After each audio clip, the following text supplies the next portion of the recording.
test is in 4-part, Part 1, Part 2, Part 3, and Part 4. Now look at Part 1. Part 1. IELTS practice. Questions 1 to 8. You will hear an extract from a talk about the Scottish Highlands. You should answer the questions as you listen because you will not hear the recording a second time. Listen carefully and answer questions 1 to 8.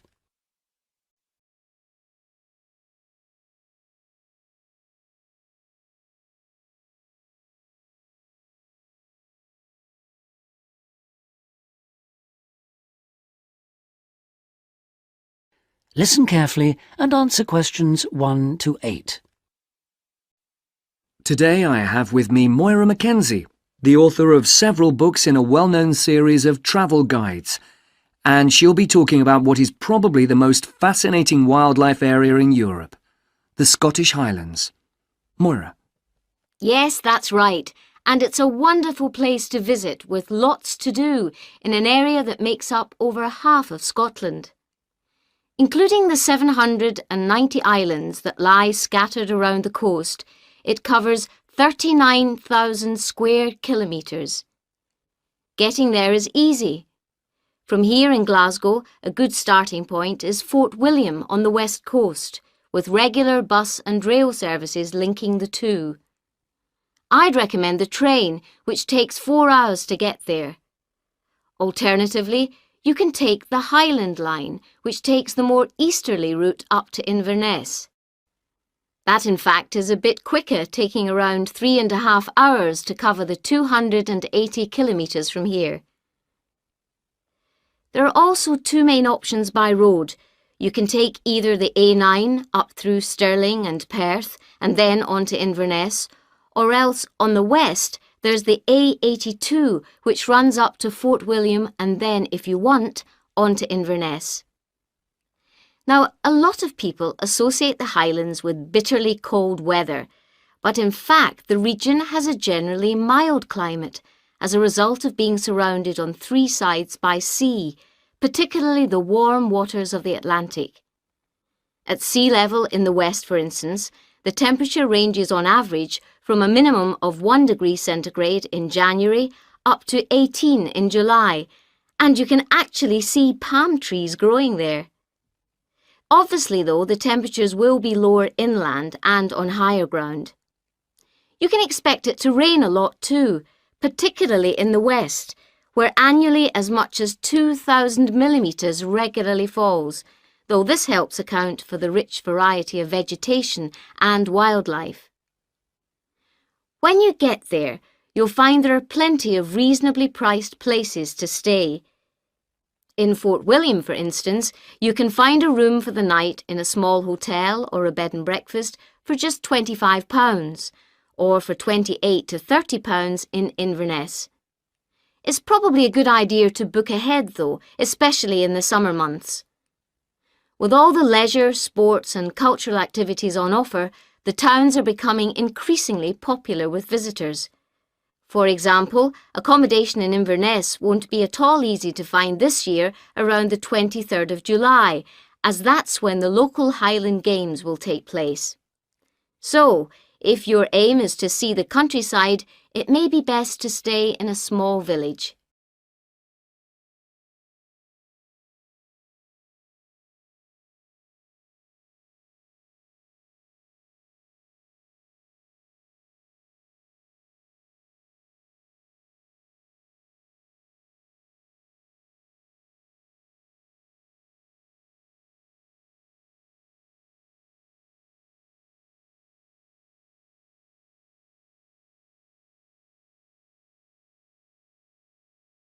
Now listen and answer questions 9 and 10. As I mentioned, there's a huge range of wildlife in the Highlands, but for those visiting the area, there are some basic ground rules that are essential if we are to protect it. Firstly, you should make every effort not to disturb birds and animals, and one way of doing this is to blend in with your surroundings. For instance, by avoiding brightly coloured garments, such as orange anoraks. To see wildlife clearly, it's best to use binoculars, keeping your distance. This is particularly important during the breeding season. Wherever possible, use a hide so that they are less likely to detect your presence. Surprising though it may seem, visitors are advised to use their cars where no purpose-built hides are available, as people are apparently less likely to startle animals if they stay inside their vehicles. You may even find that creatures come up close to where you're parked, in which case, wait until they've gone before you move off. It should really go without saying that it's essential to be as quiet as possible, though sadly some people need reminding of this. Oh, and one other thing. Wild animals and pets don't mix, so please leave your dog at home or at least somewhere he or she can't chase the wildlife or damage their habitat. That is the end of part 1. Now turns to part 2. Part 2. You will hear a talk on New Zealand radio about an art sale which is being held to raise money for charity. First, you have some time to look at questions 11 to 13.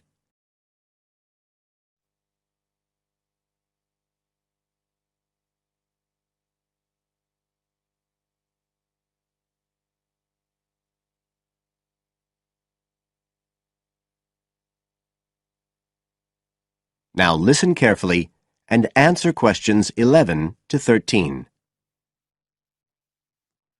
One of the most anticipated art events in Christchurch is the charity art sale organised this year by Neil Curtis. Neil, tell us all about it. Well, Diane, this looks like being the biggest art sale yet. And the best thing about it is that the money raised will all go to charity. So what you probably want to know first is where it is. Well, the pictures will be on view all this week, most of them at the Star Gallery in the shopping mall. But we have so many pictures this year that we're also showing some in the cafe next door. So do drop in and see them any day between 9 and 5. Now, if you're interested in buying rather than just looking, and we hope a lot of you will be, the actual sale will take place on Thursday evening, with sales starting at 7:30. Refreshments will be available before the sale, starting at 6:30. We've got about 50 works by local artists showing a huge range of styles and media, and in a minute I'll tell you about some of them. You're probably also interested in what's going to happen to your money once you've handed it over. Well, all proceeds will go to support children who are disabled, both here in New Zealand and also in other countries. So you can find an original painting, support local talent, and help these children all at the same time. Before you hear the rest of the talk, you have some time to look at questions 14 to 20.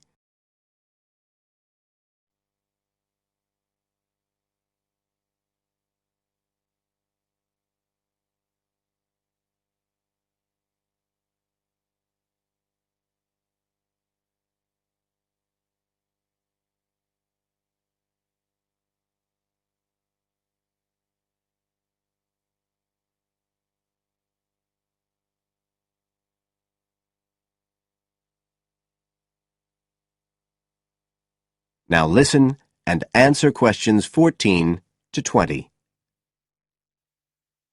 Now, let me tell you a bit about some of the artists who have kindly agreed to donate their pictures to the charity art sale.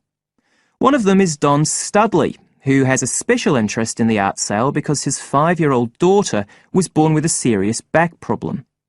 After an operation earlier this year, she's now doing fine, but Don says he wants to offer something to help other less fortunate children. Don is totally self-taught and says he's passionate about painting. His paintings depict some of our New Zealand birds in their natural habitats. One relative newcomer to New Zealand is James Chang, who came here from Taiwan 9 years ago at the age of 56. Mr. Chang had 13 exhibitions in Taiwan before he came to live here in Christchurch, so he's a well-established artist, and art has been a lifelong passion for him. His paintings are certainly worth looking at. If you like abstract pictures with strong colour schemes, you'll love them. Natalie Stevens was born in New Zealand, but has exhibited in China, Australia and Spain.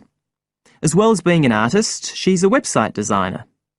She believes art should be universal, and her paintings use soft colours and a mixture of media.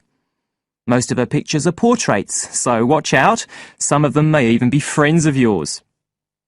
And then we have Christine Shin from Korea. Christine only started to learn English 2 years ago when she arrived in New Zealand, but she's been painting professionally for over 10 years, and she sure knows how to communicate strong messages through the universal language of art. She usually works from photographs and paints delicate watercolours, which combine traditional Asian influences with New Zealand landscapes, giving a very special view of our local scenery. Well, that's all I have time to tell you now, but as well as these 4, there are many other artists whose work will be on sale, so do come along on Thursday. We accept cheques, credit cards or cash. And remember, even if you don't buy a picture, you can always make a donation.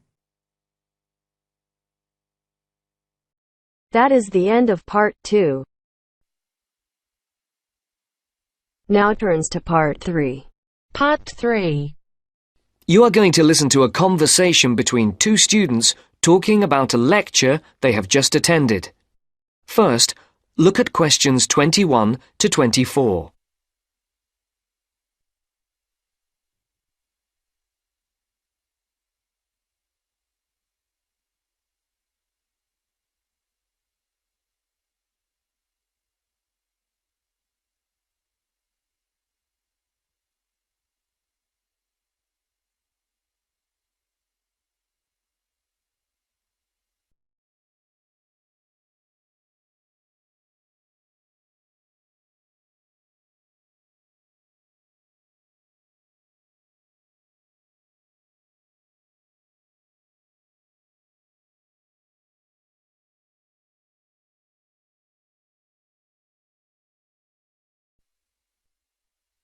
Henry, don't you think Dr. Adams' lecture was really very good? He could talk about the telephone directory and make it interesting. All his lectures are like that, Astrid. He's just one of those people. I wish we had him as our tutor. I bet you that he is very demanding, though. Boris is in his tutorial group and agrees that he is a brilliant lecturer, but he puts them under a lot of pressure. But don't you think that's good? Perhaps, but I am glad to have Dr. Adams as a lecturer. He's interesting and rather funny and puts just the right amount of pressure on people. Did you take lots of notes in the lecture? Yes, actually I did. In fact, several pages. I didn't think I had taken so many. I was that busy listening to what was being said that I didn't take many notes. Can I photocopy yours? I don't think that's such a good idea. You won't be able to read my handwriting, and sometimes I write them in English and sometimes in Arabic. Oh, let's have a look. Wow! Your notes are so neat. There's not much Arabic. There is on this page. Oh, yes, there is. Dr. Adams would be pleased to see this, especially given what he was talking about. Don't you keep careful notes? Sometimes. It depends on the lecture. I don't think I'll forget Adams's lecture today, but some of the detail will fade. Before the conversation continues, look at questions 25 to 30.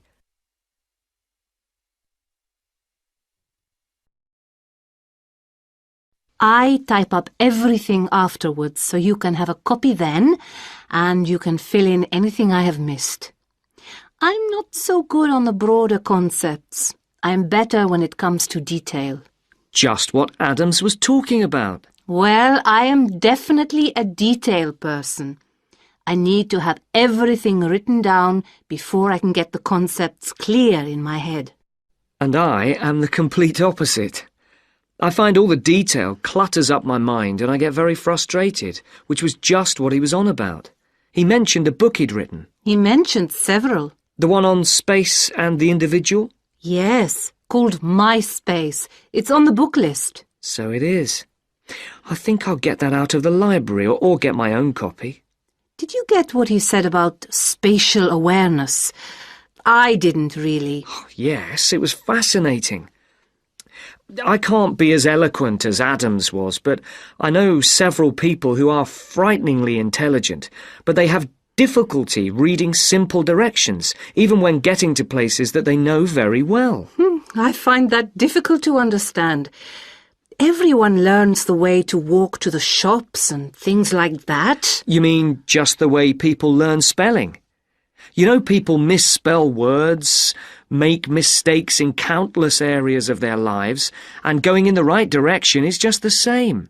Remember what Adams said about the number of people who cannot tell left from right, north from south, and so on? Do you know which way is north? It's, that way. You see? I couldn't have told you that. Really? I haven't a clue which way is which. That's why I'm always getting lost when I go out on my bike, and put me in a completely new place and I am totally lost. What about maps? I'm hopeless at reading them. But then you're brilliant at writing essays and getting all the ideas down in the right order, and I don't know where to start. Again, just what Adams was talking about. What we need to do is combine our skills. You teach me to cope with detail, and I'll teach you how to string concepts together. Okay, we can do that. Which way is the library? It's... you're making fun of me.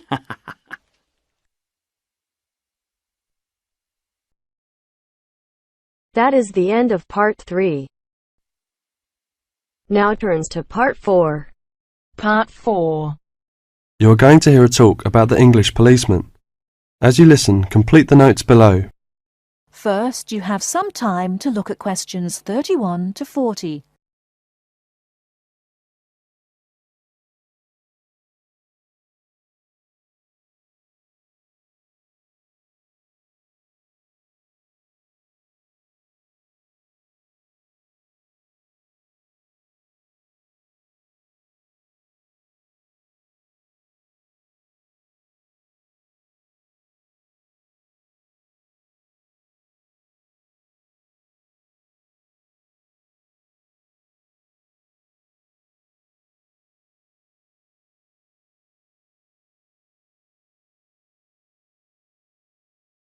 Now, listen carefully and answer questions 31 to 40. The English policeman has several nicknames, but the most frequently used are Copper and Bobby. The first name comes from the verb to cop, which is also slang, meaning to take or to capture, and the second comes from the first name of Sir Robert Peel, the 19th century politician who was the founder of the police force as we know it today. An early nickname for the policeman was Peeler, but this one has died out. Whatever we may call them, the general opinion of the police seems to be a favourable one, except, of course, among the criminal part of the community, where the police are given more derogatory nicknames which originated in America, such as Fuzz or Pig. Visitors to England seem nearly always to be very impressed by the English police. It has, in fact, become a standing joke that the visitor to Britain, when asked for his views of the country, will always say, at some point or other, "I think your policemen are wonderful." Well, the British Bobby may not always be wonderful, but he is usually a very friendly and helpful sort of character. A music hall song of some years ago was called, "If you want to know the time, ask a policeman." Nowadays, most people own watches, but they still seem to find plenty of other questions to ask the policeman. In London, the policemen spend so much of their time directing visitors about the city that one wonders how they ever find time to do anything else. Two things are immediately noticeable to the stranger when he sees an English policeman for the first time. The first is that he does not carry a pistol, and the second is that he wears a very distinctive type of headgear, the policeman's helmet. His helmet, together with his height, enables an English policeman to be seen from a considerable distance, a fact that is not without its usefulness. From time to time it is suggested that the policeman should be given a pistol and that his helmet should be taken from him. But both these suggestions are resisted by the majority of the public and the police themselves. However, the police have not resisted all changes. Radios, police cars, and even helicopters give them greater mobility now. The policeman's lot is not an enviable one, even in a country which prides itself on being reasonably law-abiding. But, on the whole, the English policeman fulfills his often thankless task with courtesy and good humour, and with an understanding of the fundamental fact that the police are the country's servants, and not its masters. That is the end of part 4.